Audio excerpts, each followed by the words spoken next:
इथे अनेक गोष्टी मांडला सन्मान्य राजसाहेब ठाकरे येणार आहेत. मी फक्त काही गोष्टींचा अवलंब तुमच्या समोर करणार आहे.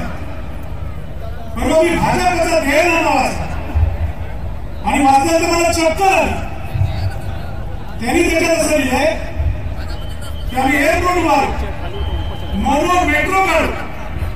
म्हटलं चला हेच असं लिहिताय तर मी तुम्हाला सांगतो राजसाहेबांच्या वतीने जर आपली सत्ता आली तर आम्ही तुम्हाला चंद्रावर घेऊन जाऊ. काय चालतं हे कुठल्या प्रकारचे महानगरपालिकेचं इलेक्शन आहे. आपण काय बोलतोय आपण काय सांगतोय आपण लोकांशी कशा प्रकारचं खेळतोय म्हणजे कमाल झाली. त्या नोटबंदीने आज भंडारचे पैसे बाहेर गेले शेतकरी आज भाव मिळत नाही पण टोमॅटो भाव रस्त्यावरती येतोय आणि तरी आम्ही म्हणतो अच्छे दिन आएंगे अरे कभी आएंगे आम्ही तर मरायला होता परंतु बोलायचं काय बोललं आणि पुन्हा आम्हाला प्रश्न विचारायला उठले. आम्हाला विचारतात की राजसाहेबांनी 5 वर्षात काय केला. माझा पहिला प्रश्न या विरोधकांनी मुंबईच्या ठाण्याच्या पुण्याच्या औरंगाबादच्या 25-25 वर्ष सत्ता तुमच्याकडे आम्हाला विचारली. तुम्ही आम्हाला उत्तर द्या की तुम्ही या 4 वर्षात काय केलं आणि आम्ही सांगतो आम्ही काय केलं.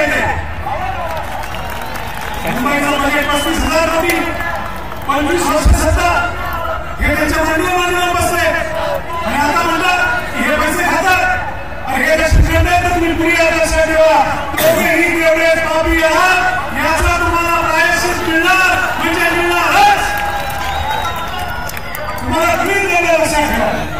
तुम्हाला खायला देणे दाखवून दे निवडणूक आल्या ती भांडण भेटायची अजून काही गोष्टी द्यायच्या आणि पुन्हा 5 वर्ष तुमच्या समोर यायचं पुन्हा काही वाटत नाही. म्हणजे राजसाहेबांनी काय केलेलं लक्षात ठेवा. 192 कोटीचे रस्ते बांधलेले आहेत 450 कोटीचे रिंग रोड आहे. हा मुक्त असा मुंबई थेट पाईपलाईन योजना ती 266 कोटीची आहे.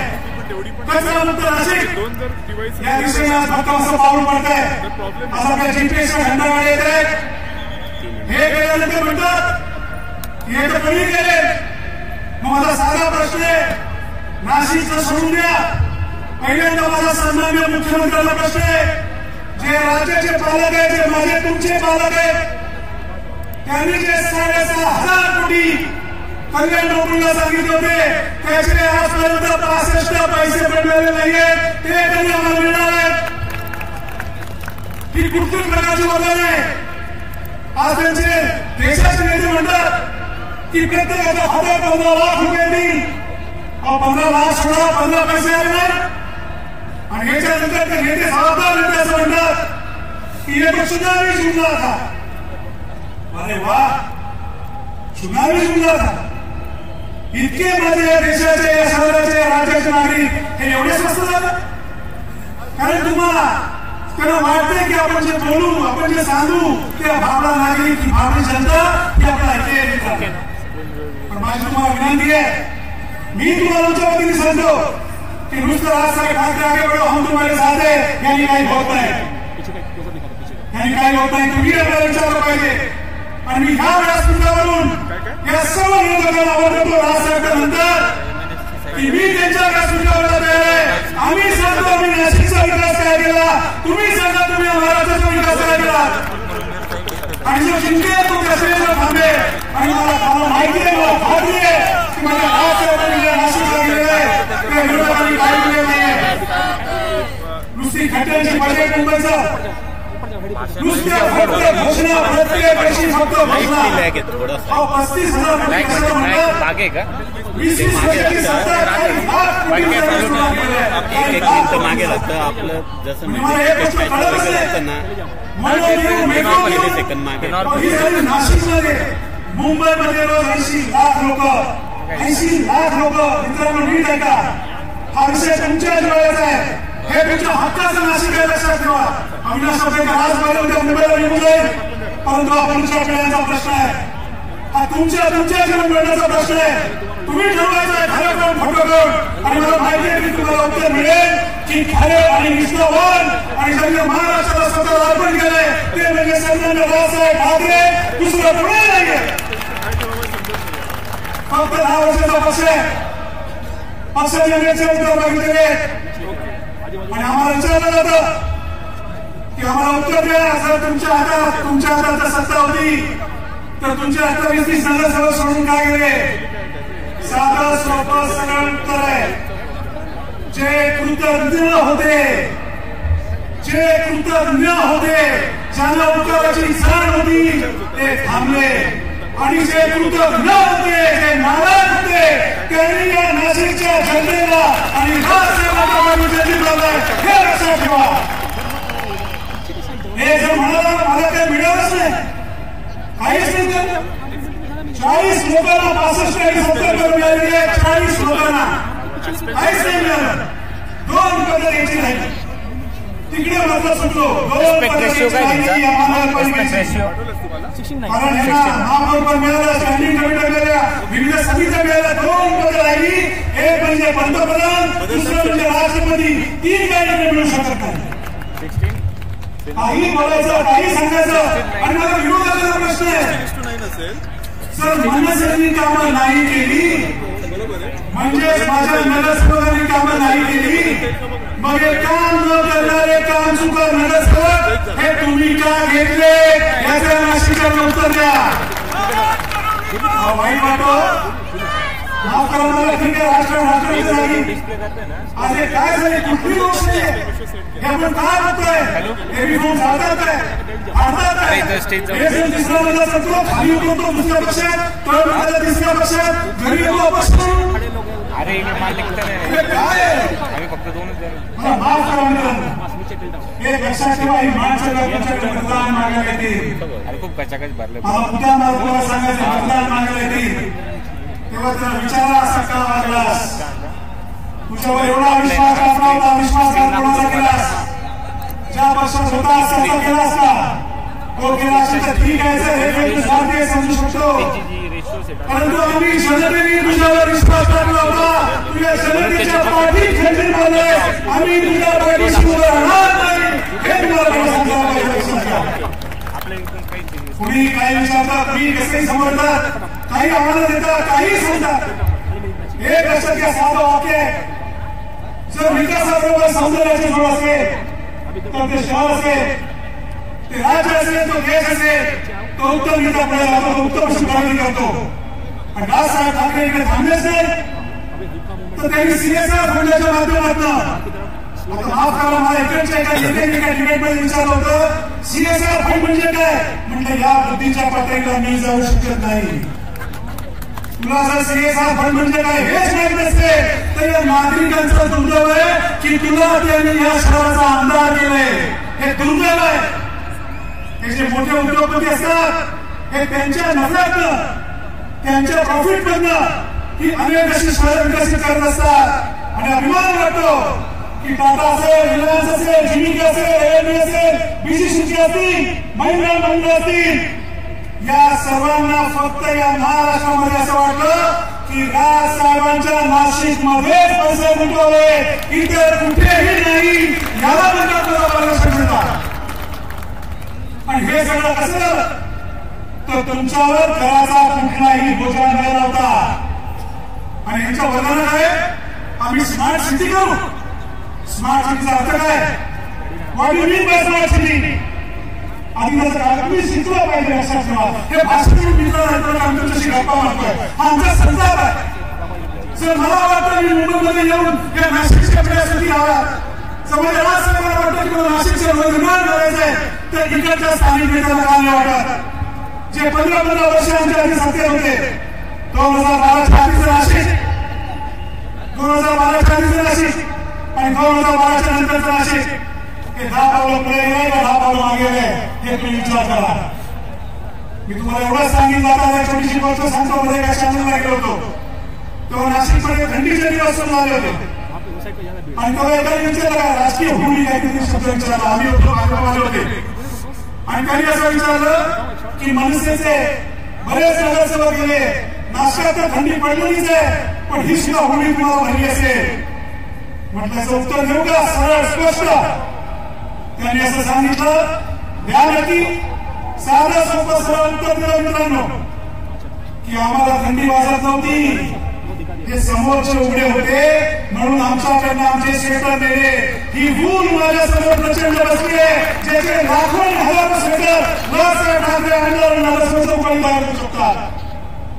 मी तुम्हाला एवढा सांगेन मित्रांनो, कुठल्याही फालतू भूल चौकांना बळी पडू नका. आपली निशाणी रेल्वे इंजिन, त्याच्या मागे तुम्हाला ताकदीने उभारायचं लक्षात ठेवा.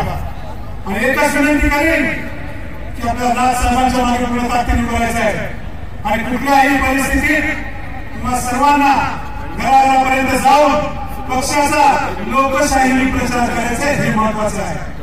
पण आपण लोकशाही मानणारे आहोत म्हणून येत्या 21 तारखेला प्रचंड अशा संख्येने इंजिन हे बटन दाबून पूर्ण सत्ता राजसाहेबांच्या महाराष्ट्र नवनिर्माण सेनेच्या हातात घ्या, एवढीच एक आपला विनंती करतो आणि तुमचा सांगतो. धन्यवाद. जय हिंद, जय महाराष्ट्र. यानंतर नाशिकचे महापौर, नाशिकचा गौरव महाराष्ट्र नवनिर्माण सेनेचे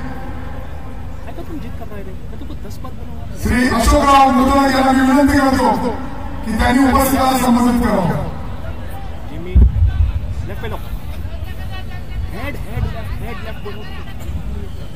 छत्रपती शिवप्रभूंना वंदन करून भारतीय जनतेचे शिल्पकार वंदनीय बाबासाहेब आंबेडकरांना वंदन करतो. वंदनीय प्रबोधनकार ठाकरे यांना वंदन करतो.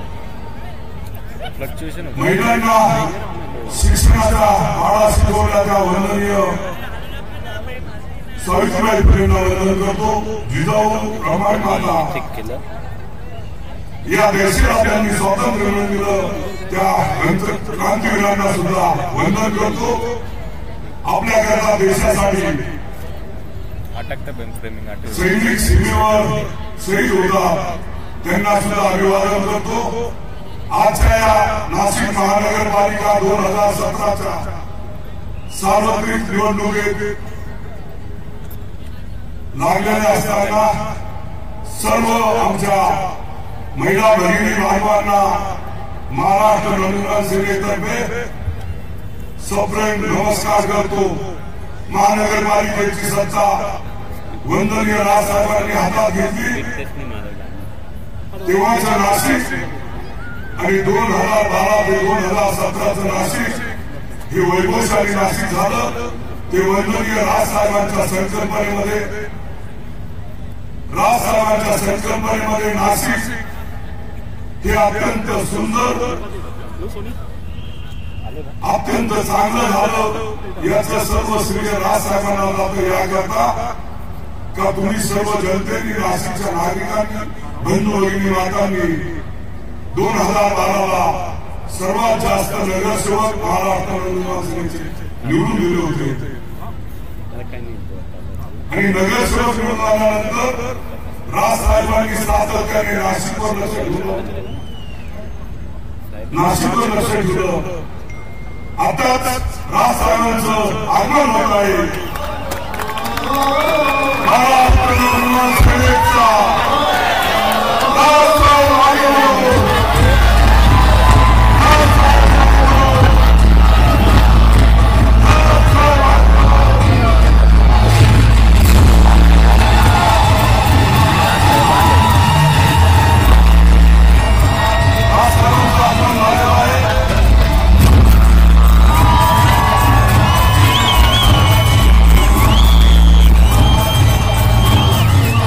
महाराष्ट्र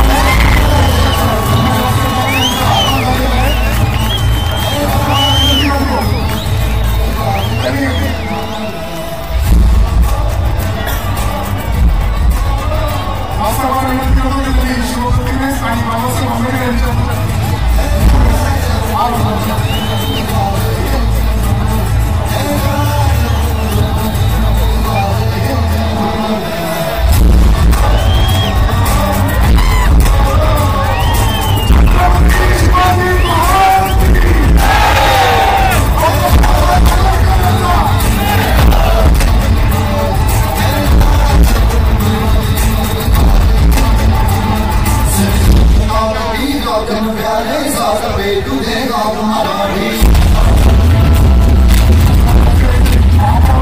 आणि सर्व समाजाच्या पदाधिकाऱ्यांच्या वतीने सामान्य स्वागत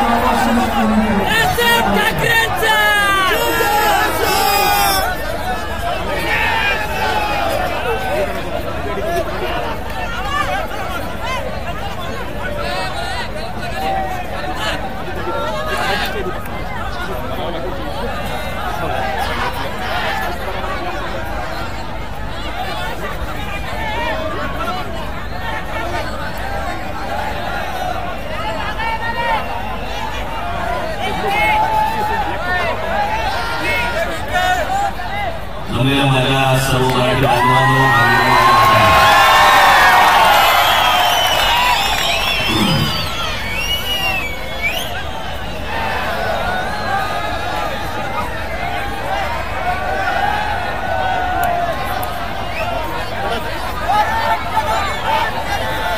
आपल्याला कल्पना असेल मी गेल्या 2-3 दिवस जे प्रचारसभा घेतोय आणि त्या प्रचारसभांमधनं भाषण करताना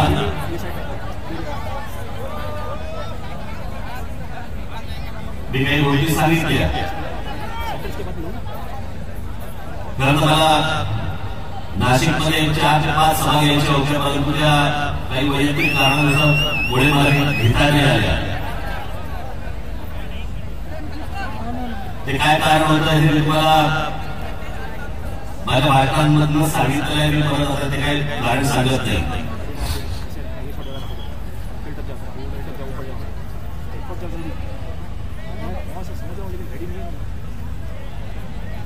पण ही आजची सभा इतकी प्रचंड सभा, वॉल्यूम चेक करा ना फक्त. ही सभा आपला विजय निश्चित करतोय.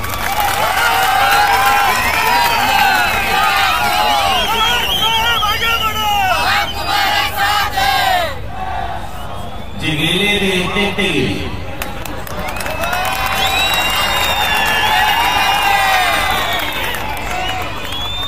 भाजपने पैशाच्या गोळी मोडल्या आणि वासवण्यात गेले.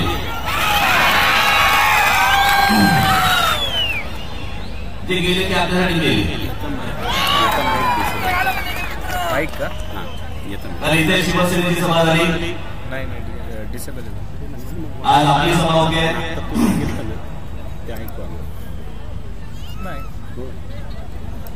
उद्या महाराष्ट्राचे मुख्यमंत्री भाजप कुमार थापडे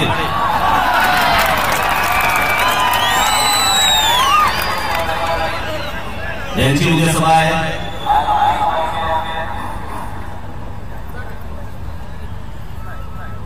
काय पण खोटं रेटून बोलतात.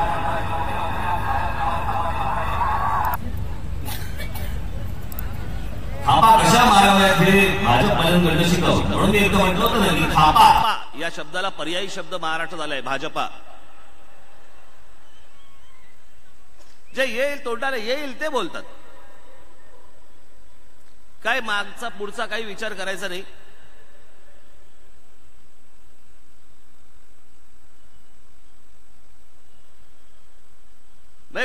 राज्यातही तेच, केंद्रातही तेच, दोन्ही ठिकाणी तेच आपलं चालू आहे.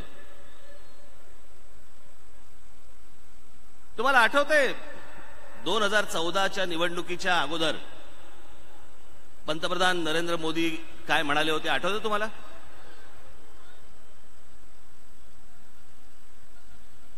की या देशातल्या प्रत्येक नागरिकाच्या बँकेच्या खात्यात मी 15-15 लाख रुपये आणणार आहे. स्विस बँकेमधला काळा पैसा मी परत इथे भारतात आणणार आणि प्रत्येकाच्या खात्यामध्ये 15-15 लाख रुपये टाकणार. सगळ्यांनी टाळ्या बडवल्या. मध्यंतरी माझे एक मुंबईमधले एक पत्रकार मित्रांचा मला फोन आला. मला बोलले तुमच्याकडे वेळ आहे का? म्हटलं काय हो, काय कारण होतं? म्हणजे स्विस बँकेमध्ये एका अतिशय मोठ्या पदावरती काम करणारा आपला एक मराठी माणूस आहे.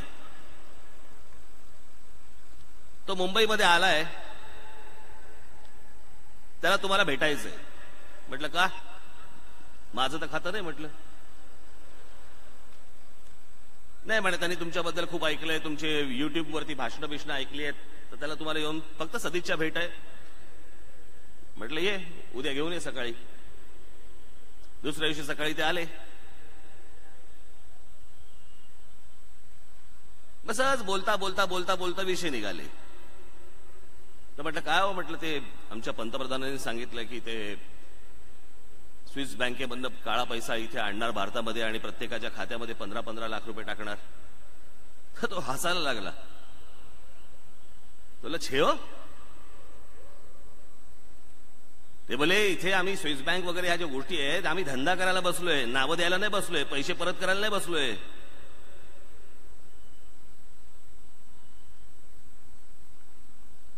आणि ते बोले पैसे तर दूरची बात, आम्ही नावं सुद्धा सांगणार नाहीत की कोणाकोणाची खाती आहेत म्हणून. कारण म्हणे आम्ही सांगूच शकत नाही. तो त्या स्विस बँकेचा तो व्यवसाय त्यांचा, ती गोष्ट करूच शकत नाहीत.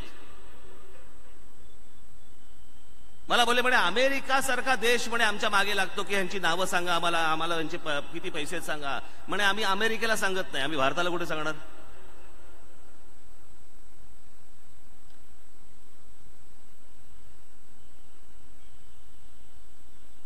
हे सगळं तुम्हाला सांगण्याचा उद्देश फक्त एवढा आहे, काय काय सांगतात निवडणुकीच्या तोंडावरती ज्याचा मूळ गोष्टींशी काहीही संबंध नसतो.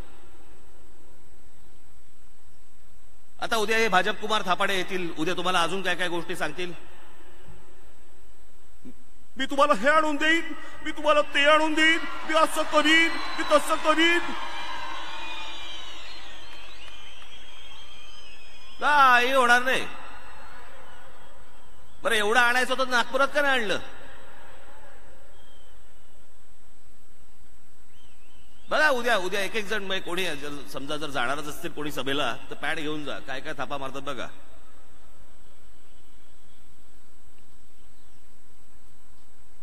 इथे काय वाटेल ते सुरू आहे. आम्ही म्हणे मेट्रो आणू, आम्ही हे आणू, विमानतळ आणू. विमानतळ आहे की विमान आणा ना. विमानं नाही उतरत आहेत.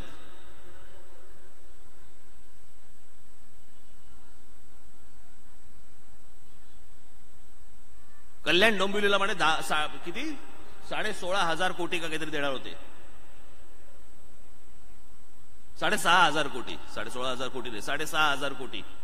कल्याण डोंबिवली महानगरपालिकेच्या वेळेला मुख्यमंत्र्यांनी सांगितलं 6,500 कोटी रुपये मी तुम्हाला देईन. 1 रुपया नाही आला अजूनपर्यंत. नाहीच आहेत पैसे. मुंबईसाठी सांगितलं मी 10,000 कोटी रुपये देईन, नाहीच आहेत पैसे. समुद्रामध्ये शिवछत्रपतींचा पुतळा उभा करणार, कमीत कमी 8 ते 10,000 कोटी रुपये लागतील त्याला. यांच्याकडे मुळात पैसेच नाहीयेत. काँग्रेसने केलेली घोषणा जी त्यांना कधीच करायची नव्हती ती परत भाजपवाल्यांनी उचलली. काहीतरी जलपूजन बिलपूजन काहीतरी करून आले तिकडे. मुळात पहिल्यांदा तुम्ही पुतळे उभेच कशाला करताय.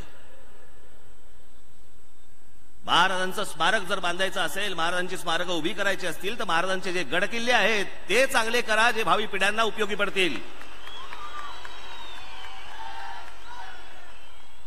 ते गडकिल्ले हीच शिवाजी महाराजांची स्मारक आहेत. मनात येणार नाही कारण काम करायला लागेल. हे थापा मारून मोकळे समुद्रात आपल्याला उभं करायचंय की आम्ही पण आपल्या वेळेसारखे जातो.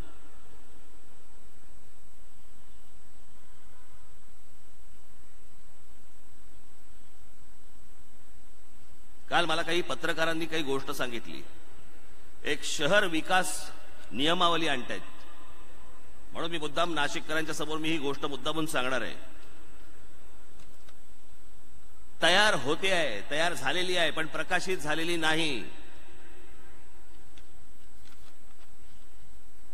शहर विकास नियमावली. पत्रकार बांधव कुठे गेले माझे? तिथे आत.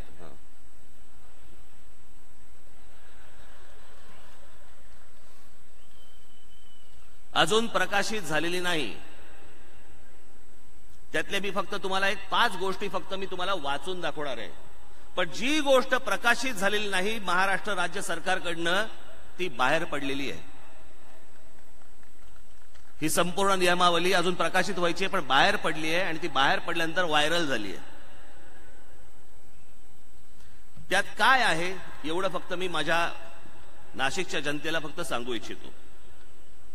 व्हायरल झालेली विकास नियमावली असं म्हणते की 9 मीटर खालच्या रस्त्यांलगत असलेल्या घरांना वाढीव बांधकामांसाठी वाढीव टीडीआर मिळणार नाही. नाशिकमध्ये मोठ्या प्रमाणावरती एकत्र कुटुंब आहेत.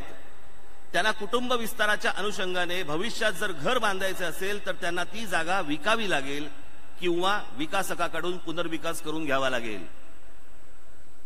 पुनर्विकास बिल्डरकडून करून घ्यायचा असेल तर आसपासच्या जमिनी किंवा घर एकत्र घेऊन विकास करणं अशक्य आहे, कारण प्रत्येक कुटुंबाची आर्थिक स्थिती लक्षात घेता क्लस्टर कठीण आहे. यावर पर्याय एकच की ती जमीन विकायची आणि येईल त्या तुटपुंज्या पैशात नाशिक बाहेर गावात विस्थापित व्हायचं.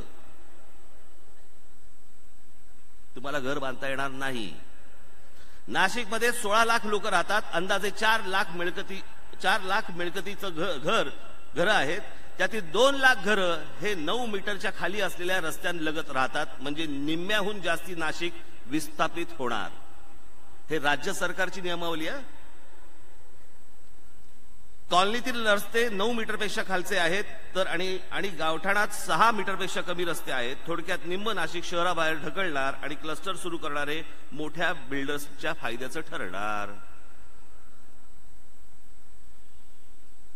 हे असली नियमावली हे आता राज्य सरकारतर्फे आणतायत. उद्या मुख्यमंत्र्यांची सभा आहे, त्यांनी सांगावं की हे खोटं आहे. आणि जर हे असेल तर मी ते रद्द करीन म्हणून तुम्ही पहिल्यांदा आश्वासन देणार आहात का, वचन देणार आहात का, की परत थापाच मारणार आहात निवडणुकीच्या तोंडावर?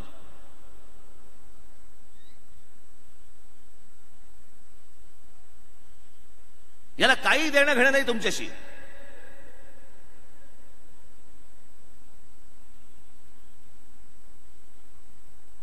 आज पोलिसांनी दिलेला आकडा सांगतो तुम्हाला. पोलिसांनी दिलेला, पत्रकारांना बोलवून सांगितलं. मी काल पुण्याला बोलताना चुकून 77 बोललो, तो आकडा आहे 88. या नाशिक शहरामध्ये आता निवडणुकीला भारतीय जनता पक्ष आणि थोडे बहुत शिवसेना यांच्याकडे जवळपास राजकीय गुन्हे नसलेले खरे गुन्हे असलेले 88 उमेदवार उभे केलेले आहेत. 88 गुंड उमेदवार उभे केलेले आहेत. 88. पोलिसांनी भीतीपोटी सांगितलं पत्रकारांना की आम्ही ही यादी तुम्हाला देतोय, प्रकाशित करा, लोकांना समजू देत हे कोणते उमेदवार आणतायत. हेच भाजप शिवसेनेचे. पूर्वी काय राष्ट्रवादी काँग्रेस करत होती? हेच करत होती ना. राष्ट्रवादी काँग्रेस ह्याच गोष्टी करत होती. ती आज भारतीय जनता पक्ष त्याच गोष्टी करते. सत्तेचा माज, पैशाचा माज. 88 उमेदवार उभे करता तुम्ही असले, ज्यांच्यावरती अशा प्रकारच्या केसेस आहेत, गुंड प्रवृत्तीची लोक, अशा प्रकारच्या लोकांना तुम्ही उमेदवारी देता फक्त. आणि त्याच पोलिसांनी काळजीपोटी सांगितलं की उद्या जर यांच्या हातामध्ये ही गोष्ट जर गेली, नाशिक संपलं म्हणून समजा तुम्ही. पुन्हा खंडण्या, लुटमारे आणि या सगळ्या गोष्टी परत सगळ्या सुरू होणार, जे गेल्या 5 वर्षापूर्वी जे होतं प्रकरण.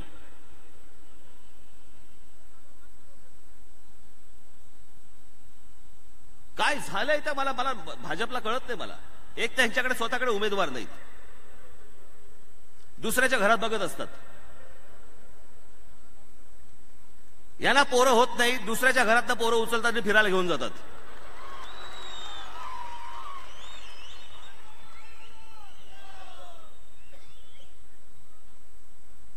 एकोणीसशे 52 साली जन्माला आलेला जनसंघ, त्याला आज पण महाराष्ट्रामध्ये आणि देशामध्ये उमेदवार सापडत नाही. जिल्हा परिषद आणि पंचायत समितीचे उमेदवार काढून बघा, सगळे राष्ट्रवादी काँग्रेस आणि काँग्रेसचे आहेत. कुठे यांच्याकडे उमेदवार? निवडणुकीच्या तोंडावरती हे असले घ्यायचे, पैसे द्यायचे, 50-50 लाख रुपये द्यायचे, 1-1 कोटी रुपये द्यायचे आणि माणसं फोडायची. यांच्याकडे स्वतःकडे माणसंच नाहीत. आता पुण्याला देखील, पुणे शहरामध्ये उमेदवार कोण असावेत हे कोण ठरवतोय? तर एक बिल्डर. तो ठरवणार की ह्याला कुठे कोणाला कुठची उमेदवारी द्यायची. वर्षानुवर्ष ज्यांनी पक्षामध्ये कामं केली त्यांना नाही हे ठरवणार, पैशाच्या जीवावर ठरवणार.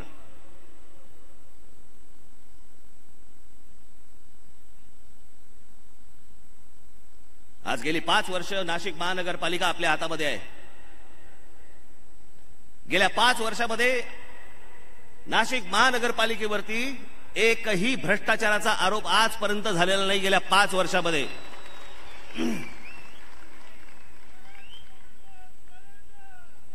ती गोष्ट होऊच दिली नाही आणि ती होऊ दिली नाही म्हणून अनेक जण बाहेर गेले, कारण ते करू दिलं नाही. मी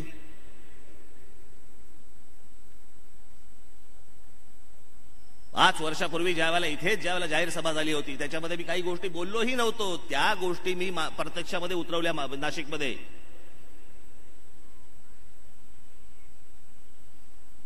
आज हा जो संपूर्ण स्क्रीन तिथे लावलेला आहे तुमच्यापैकी काही जणांनी अनेकांनी बघितलं पण असेल, अनुभवलं देखील असेल. पण 5 वर्षामध्ये साधारणपणे एक ओझरता त्याचा एक आलेख काय काय घडलं हे मला आज तुमच्यासमोर इथे मांडायचंय. या महाराष्ट्रामधल्या कुठच्याही इतर राजकीय पक्षाची हिंमत नाही. गेले 25 वर्ष राज्य करतायत शहरांवरती. 25 वर्ष.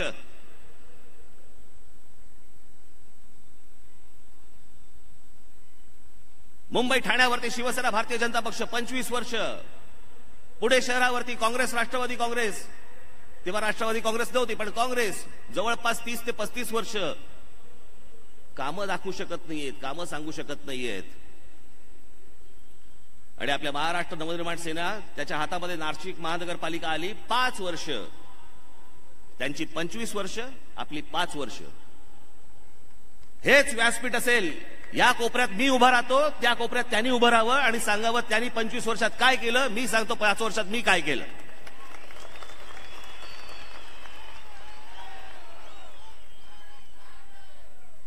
असंख्य अनेक कामं झाली नाशिकमध्ये.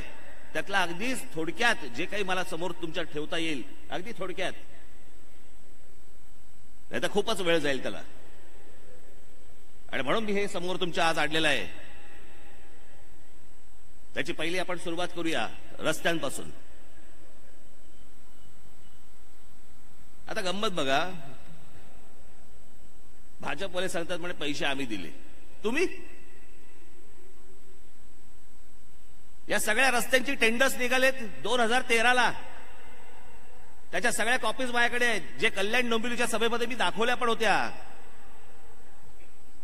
टेंडर्स निघाले 2013ला, हे सत्तेवरती आले 2014ला. हे देतील कसे पैसे?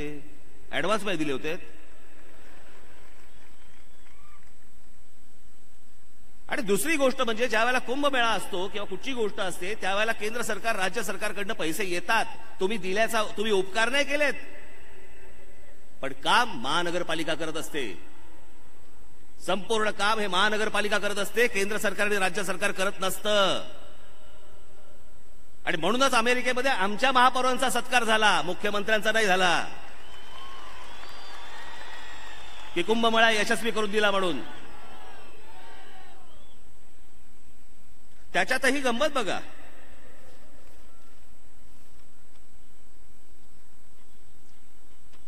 नाशिकला कुंभमेळ्यासाठी 1100 कोटीची गरज होती. त्यापैकी राज्य आणि केंद्र सरकारने फक्त 700 कोटी रुपये दिले. त्यामुळे महानगरपालिकेने 400 कोटी रुपये उभे केले आणि कुंभमेळा पार पाडला. नाशिकची लोकसंख्या 16 लाख आहे, तर उज्जैनची लोकसंख्या त्याच्यानंतर जो झाला, उज्जैनची लोकसंख्या फक्त 5 लाख आहे. बघा दुजाभाव, बघा दुजाभाव, राजकारण बघा. नाशिकची लोकसंख्या फक्त 16 लाख आहे आणि उज्जैनची लोकसंख्या फक्त 5 लाख आहे. केंद्र सरकारने उज्जैनच्या कुंभमेळ्याला 2200 कोटी रुपये दिले आणि राज्य सरकारने केंद्राकडे या बाबतीत आपल्याकडे असलेला पाठपुरावा देखील केला नाही. म्हणजे आपल्याला 16 लाखाला 1100 कोटी रुपये आणि 5 लाखाला 2200 कोटी रुपये तेही पूर्ण दिले नाहीत आपल्याला. आणि त्याच्यावरती हे सांगतात की आम्ही पैसे दिले. तुम्ही होतात कुठे? काही येऊन थापा मारायच्या. अनेकांना असं वाटतं नाही, बरोबर आहे.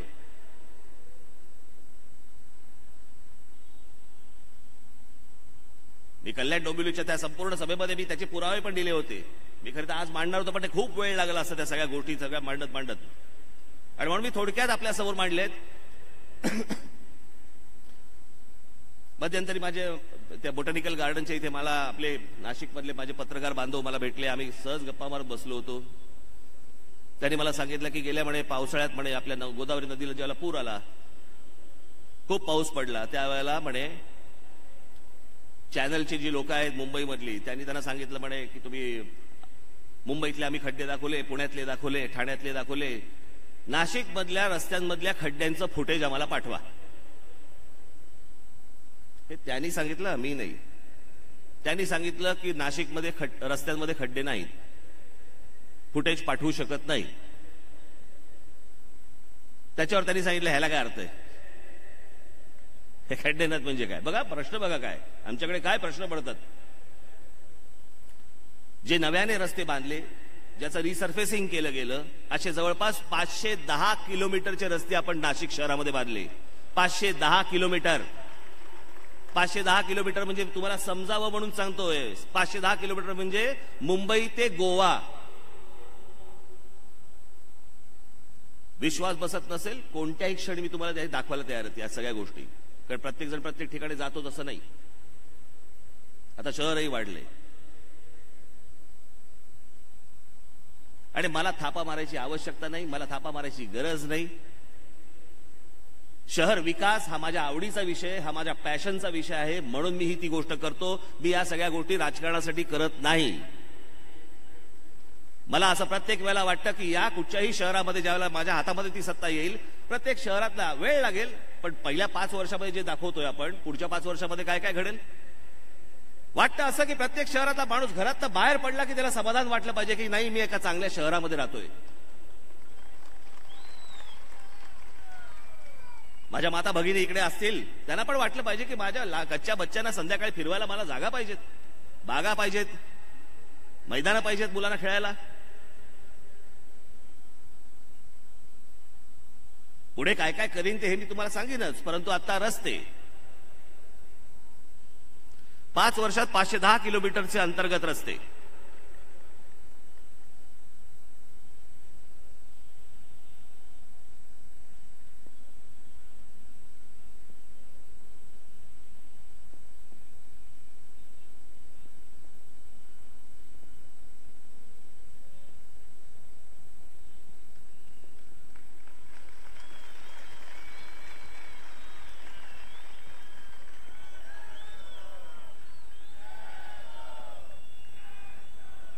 गोदावरीवरचे ब्रिजेस, त्याच्याकडचा तो काठ,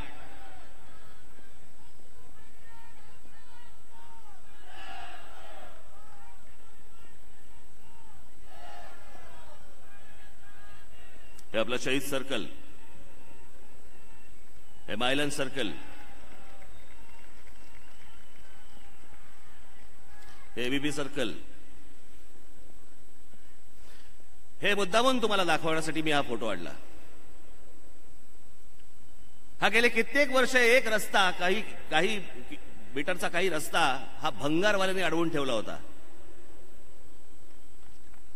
हा बुलडोझर फिरवून 2 दिवसाच्या आत अख्खाच्या अख्खा रस्ता साफ केला आणि तिथे रस्त्याला कामाला सुरुवात झाली. अनेक नागरिकांच्या तक्रारी होत्या, शहरामधली अनेक अतिक्रमणं हटवली.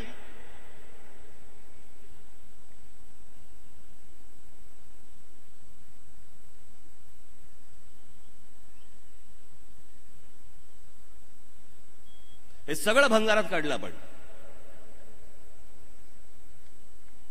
त्यांचं जे होतं ते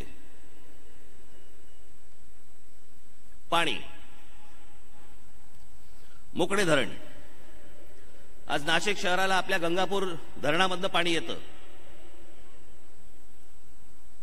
पण ते पुढे पुरणार नाही. जशी जशी नाशिकची लोकसंख्या वाढत जाणार तसे ते पुरणार नाही. म्हणून आपण मुकणे धरणामधनं केंद्र सरकारकडनं आपण मदत मागितली, त्याने ती त्यावेळेला केली. ह्या सरकारच्या आधीचं बोलतोय मी.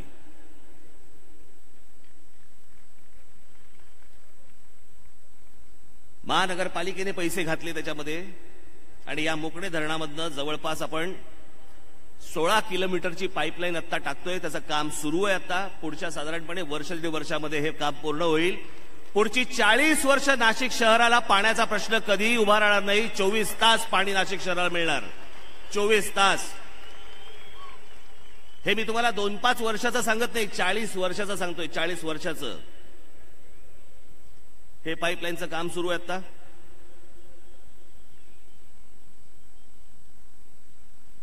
हे पाईप्स टाकण्याचं काम सुरू आहे.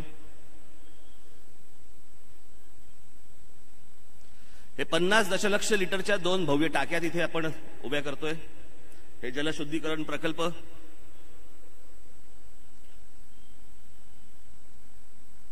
$20 लाख लिटरच्या जवळपास नाशिकमध्ये आपण 17 टाक्या उभ्या केल्या. 20 लाख लिटरच्या.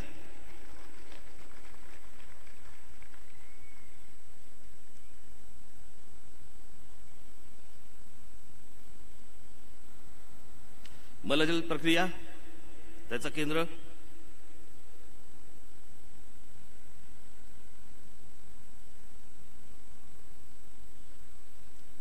लॅब टेस्टिंग तिथे. हा बायोगॅस प्रकल्प. घनकचरा व्यवस्थापन. पटकन कळत नाही आपल्याला. आपल्या कानात बसलेला असतो डम्पिंग ग्राउंड.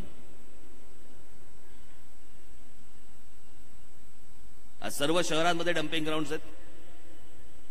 मुंबईला जा, काही होत नाही तिथे. लोकांना त्रास, श्वसनाचे त्रास, धूर येत असतो. इथे जा तुम्ही, इथेही त्याच प्रकारचं होतं. पण हेच आपण डम्पिंग ग्राउंड, हे घनकचरा व्यवस्थापन. आज तिथे जवळपास आपण 200 घंटा गाड्या घेतल्या जिथे कचरा उचलतात. 200. आणि ज्या शहरामध्ये फिरत असतात त्याचं जीपीएस ट्रॅकिंग जे कुठेच होत नाही. जीपीएस ट्रॅकिंग त्याच्यामधनं 200 घंटा गाड्या तिथे मोजलं जातं. कुठे हे जातायत, कुठे हे कचरा उचलतायत की नाही उचलतायत. आणि ह्याचं हे संपूर्ण मॉनिटरिंग महानगरपालिकेमध्ये होतं. हे तुम्हाला लाल लाल जे सगळ्या गोष्टी दिसत आहेत ह्या सगळ्या घंटा गाड्या आहेत की ते तिथे जातायत की नाही, ते कचरा उचलतायत की नाही, ते परत आणतायत की नाही, काय आणतायत नक्की. असली व्यवस्था दुसऱ्या कुठच्याही शहरात नाही.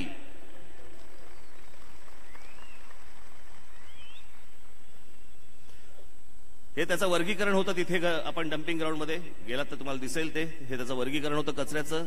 त्याचं खत प्रकल्पामध्ये आपण रूपांतर केलं. तिथे आज खत निर्माण होतं त्या कचऱ्यामधनं. हे घनकचऱ्यातून खत निर्मिती.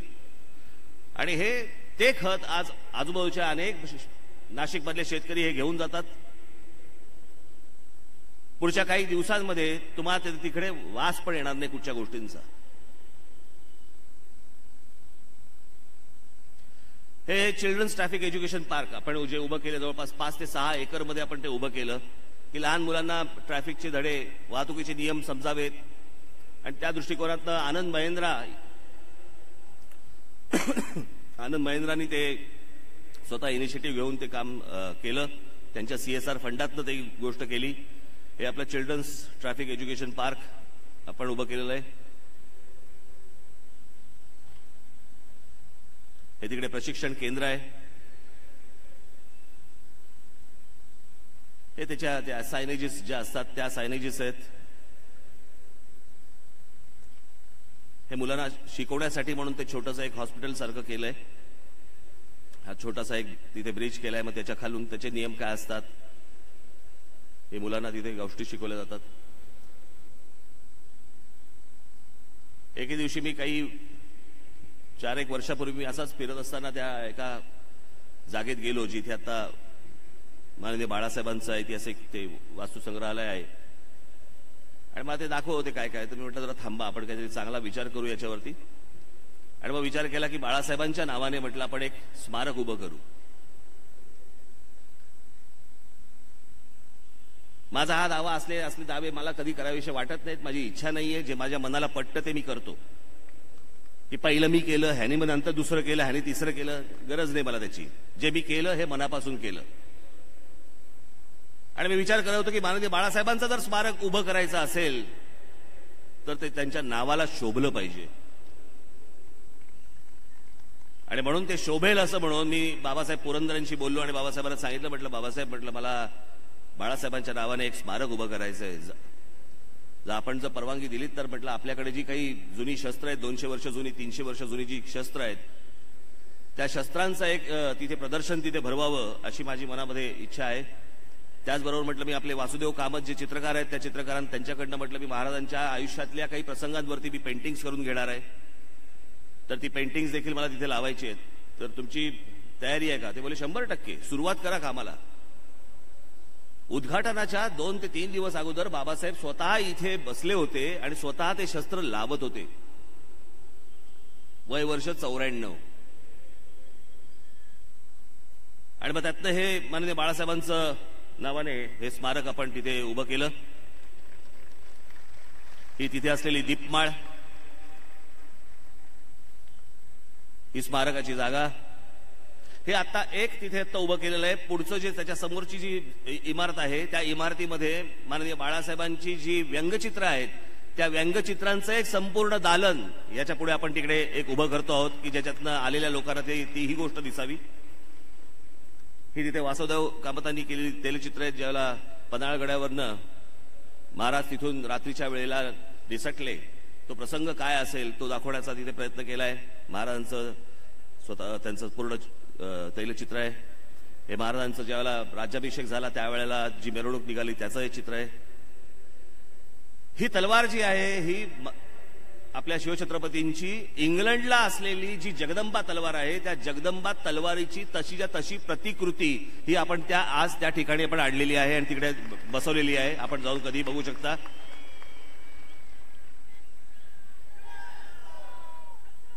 ही ती सर्व शस्त्र त्याप्रमाणे लावलेली आहेत. वन उद्यान, आता हे जे शस्त्र संग्रहालय झालं हे जीवीके म्हणजे ज्यांनी मुंबईचा विमानतळ बांधलाय ती जी जीवीके कंपनी आहे, त्यांचा नाशिकशी काहीही संबंध नाही. त्या जीवीके कंपनीने त्यांच्याशी मी ज्यावेळेला बोललो की म्हटलं मला बाळासाहेबांचं असं स्मारक करायचंय, तुम्ही CSR बंद हे उभं कराल का? ते बोलले करणार. केलं. हे त्यांनी पैसे दिले. वन उद्यान, बोटॅनिकल गार्डन, हे मी ज्यावेळेला मला एक 12 वर्षापूर्वीची गोष्ट असेल, 12 किंवा 10 वर्षापूर्वीची गोष्ट असेल, त्यावेळेला इथे एक कमिशनर होत्या विनीता सिंगल नावाच्या. मी त्यांच्याशी बोललो. त्यांनी मला एके दिवशी विचारलं म्हणे की इथे नाशिकमध्ये एक बोटॅनिकल गार्डन आहे, असंच पडू नये वन खात्याचं, कोणी जात पण नाही तिकडे, बघितले का कधी? म्हटलं नाही. आम्ही सकाळी एकदा बघायला गेलो. तेव्हापासून माझ्या डोक्यात ते चक्र सुरू होतं की ह्याचं काहीतरी करता येईल. आणि मग एके दिवशी ती कल्पना मला ज्याला आली संपूर्ण काही बाबा काय काय गोष्टी करता येतील. मी काही जणांशी बोललो, त्यांना विचारलं आणि मग तो आराखडा घेऊन मी रतन टाटांकडे गेलो. रतन टाटा साहेबांना तो सगळा आराखडा दाखवला आणि त्यांनी मला सांगितलं की डन, सुरुवात करा. 3 कोटी रुपयाचं बजेट होतं. 3 कोटी रुपयांचं टाटा सन्सचं 3 कोटी रुपयांचं बजेट होतं. आजपर्यंत टाटा सन्स कंपनीने जवळपास 14 कोटी रुपये या गार्डनवरती खर्च केलेले आहेत. 14 कोटी रुपये. कशासाठी रतन टाटा आले असते हो नाशिकमध्ये? काही काम आहे का त्यांचं इथे नाशिकमध्ये? कशासाठी ते पैसे घालतील इथे? त्यांना फक्त मी केवळ रिक्वेस्ट मी केली आणि त्याच्यावरती ते इथे आले. जीविकेचे लोक कशासाठी इथे आले असते? हे वन उद्यान, हे त्याचं तुम्ही बघितलं असेल बोटॅनिकल गार्डनचं हे गेट, यातली माहिती, हे तिकडे हत्तींचं अभयारण्य, हे प्रत्येक झाडांना तिथे कुठची कुठची झाडं आहेत त्या झाडांना प्रत्येकाची जी नावं आहेत. त्याच्यानंतर हे तो लेझर शो तुमच्यापैकी अनेकांनी तो पाहिला असेल, त्याचा हे गेट, हा तो लेझर शो. अशा प्रकारचा लेझर शो जिथे अशा प्रकारे झाडं तुमच्याशी बोलतात, असा आपल्या संपूर्ण देशामध्ये अशा प्रकारचा शो नाही, अशा प्रकारचा लेझर शो नाही देशात.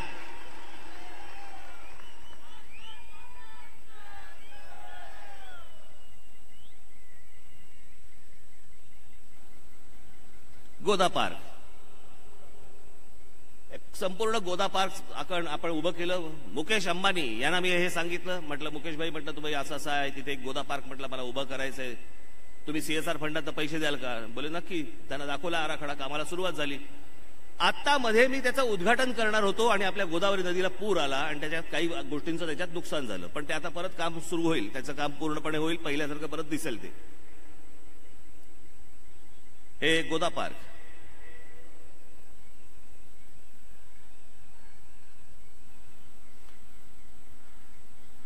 शहर सुशोभीकरण. हा आपला जो संपूर्ण नाशिक मधला जो आपला फ्लायओव्हर आहे हा बांधलाय L&T नावाच्या कंपनीने. मी बरेचदा तिकडून जात असताना त्या फ्लायओव्हरच्या खाल्लं जात असताना कोणाच्या हातगाड्या लागल्या आहेत, कोणाचं काय लागलंय बघत होतो म्हटलं हे वाट लागणार ह्याची म्हटलं इथे खाली. मग मी L&Tचे जे नाईक आहेत त्या नायकांना भेटलो आणि नायकांना सांगितलं, म्हटलं नाईक साहेब म्हटलं असं आहे तो फ्लायओव्हर तुम्हीच बांधलाय, त्याच्या खालची जी जागा आहे ती उत्तम जर समजा तुम्ही केली, तिथे जर चांगलं गार्डन केलं, लोकांना काही बघता येईल, फिरता येईल, तिकडे जाता येईल, तर हे तुम्हाला शक्य आहे का करणं? बोले केलं. आणि L&Tने कामाला सुरुवात केली. त्यांचं तर खरं काहीच काम नाही, फ्लायओव्हर बांधून खरं तर निघून झालं पाहिजे होतं तरी, पण ते नाशिकसाठी म्हणून मी त्याला इथे आणलं आणि आज त्या फ्लायओव्हरच्या खाली हे सगळं अख्खं गार्डन उभं राहत आहे. ही सर्कल्स सगळी आपली.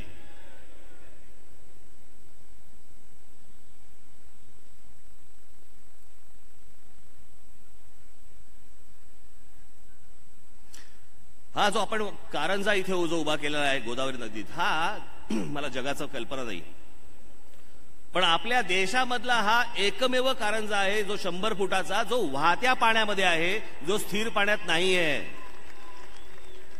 सगळीकडचे जे कारंजे असतात हे सर्वसाधारणपणे तलावात असतात, स्थिर पाण्यामध्ये असतात. हा वाहत्या पाण्यातला पहिला कारंजा आहे.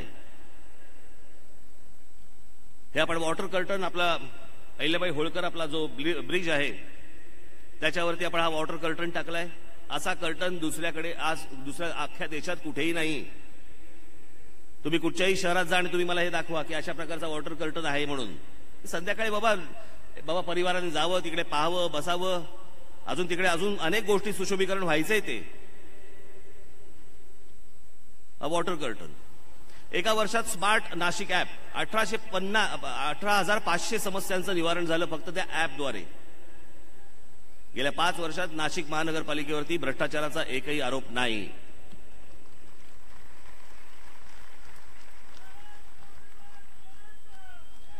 हे फक्त पहिल्या 5 वर्षातल्या ह्या सगळ्या गोष्टी आहेत, फक्त 5 वर्षातल्या. हे जे आज पैसे फेकतायत हे भाजपवाले आणि इतर सगळे लोक, या दत्तद्रष्टांच्या हातात जर हे शहर द्यायचं असेल, परत सत्यानाश झाला म्हणून समजायचा या शहराचा.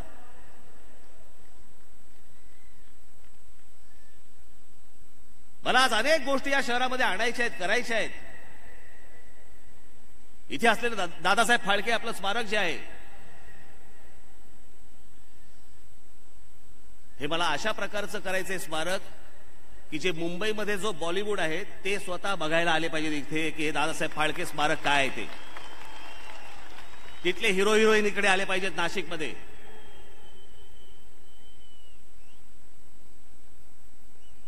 करण्यासारख्या अनेक गोष्टी आहेत ज्या मी करू शकतो, या ज्या मी इथे आणू शकतो या शहरामध्ये. नाशिकमध्येच कशाला, प्रत्येक शहरात आणू शकतो. प्रत्येक शहर सुंदर करू शकतो.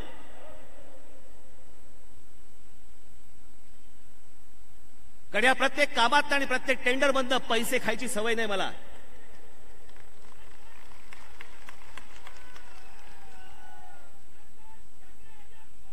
ही आपली चांगली शहरं, टुमदार शहरं, ही फुकट जाऊ नयेत, वाया जाऊ नयेत. ही चांगली उभी राहावीत. तुमच्या कुटुंबाला काहीतरी संध्याकाळी बाहेर पडल्यावर काही बघता यावं, चांगलं बघता यावं. तुमच्याकडे उद्या कोणी पाहुणा आला, याच्या अगोदर काय दाखवतात, कुठे घेऊन जायचं.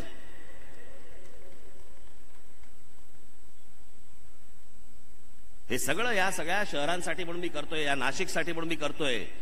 ही माणसं आली असती तरी काय इथे. या गेल्या 5 वर्षामध्ये काँग्रेस सरकार असताना, काँग्रेस राष्ट्रवादीचं सरकार असताना जवळपास 2 वर्ष नाशिक शहराला आपल्या आयुक्तच दिले नाहीत, तरी काम सुरू होतं. 3 वर्षातले 2 वर्ष आयुक्तच नाही. मी सारखा सांगतोय, म्हटलं कमिशनर द्या, आयुक्त द्या. हा चाललंय, देतोय, करतोय.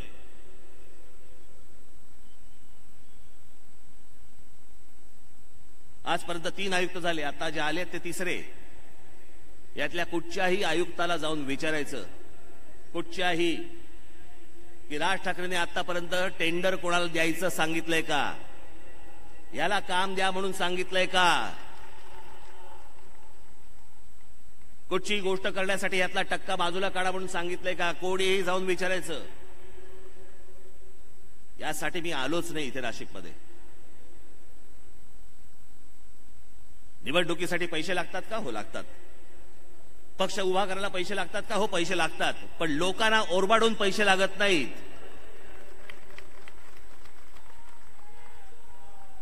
जर तुम्ही ही जर शहरं उभी केली तर अनेक लोक आहेत की जे स्वतःहून आणून पैसे देतील तुम्हाला. पण ही नतद्रष्ट माणसं शहरांची ही वाट लावतायत आणि त्या शहरांमधून फक्त ओरबाडून फक्त पैसे काढायचे त्यांना. हे सगळं जे आहे हे तुमच्या समोर मी ठेवलेलं आहे, मांडलेलं आहे. निर्णय नाशिककरांना घ्यायचा आहे. माझ्या नाशिकच्या जनतेला हा निर्णय घ्यायचा आहे की पुन्हा महाराष्ट्र नवनिर्माण सेना हवी आहे का शहराची वाट हवी आहे.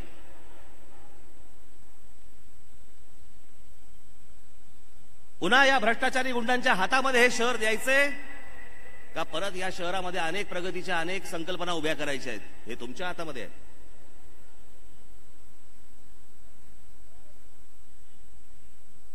आज जे 5 वर्षात जे झालंय इथे नाशिकमध्ये,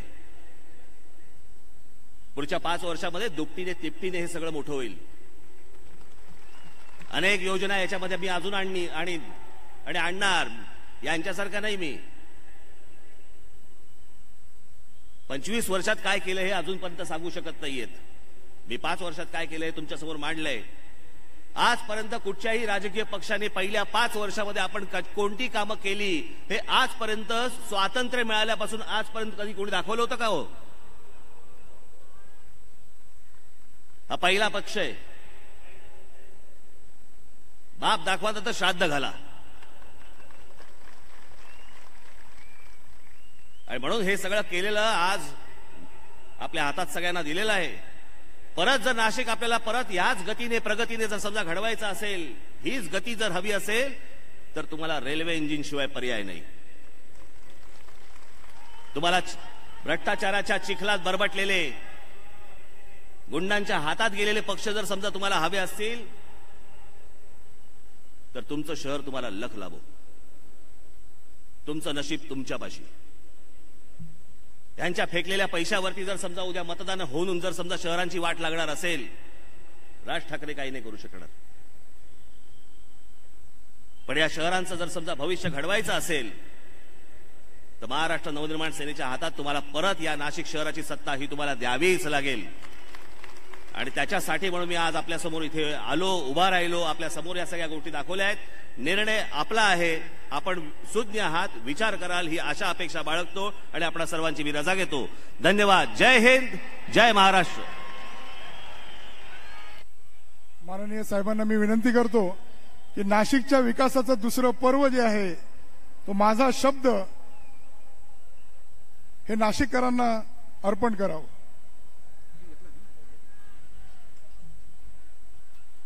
मला आत्ताच कळलं की इथे आपण पक्षाचा जाहीरनामा आपण जाहीर करतो, त्याच्यावर दिलेला आहे माझा शब्द. गंमत सांगतो तुम्हाला, मुंबईला होर्डिंग्स लागली आहेत देवेंद्र फडणवीसांची, माझा शब्द म्हणून. अशी बघितली होर्डिंग, हसलोच मी. बरं, हसलो एवढ्यासाठी हसलो की शब्द त्यांनी द्यायचा असतो जो स्वतःच्या जीवावरती खुर्चीत बसलेला असतो. बसवलेल्या माणसाने शब्द द्यायचा नसतो. आणि म्हणून आता हा आपला वचननामा आहे, त्याच्यावरती लिहिलेला आहे माझा शब्द. आणि माझा मी ज्यावेळेला शब्द देतो त्यावेळेला तो खरा शब्द असतो. धन्यवाद.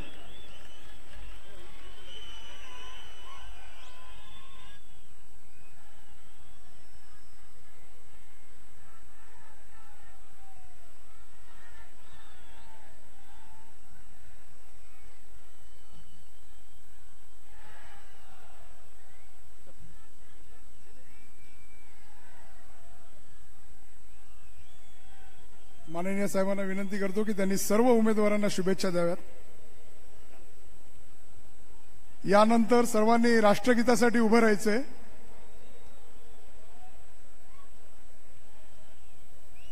सर्वांना नम्र विनंती, राष्ट्रगीतासाठी सर्वांनी उभं राहायचं.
भारत माता की. धन्यवाद.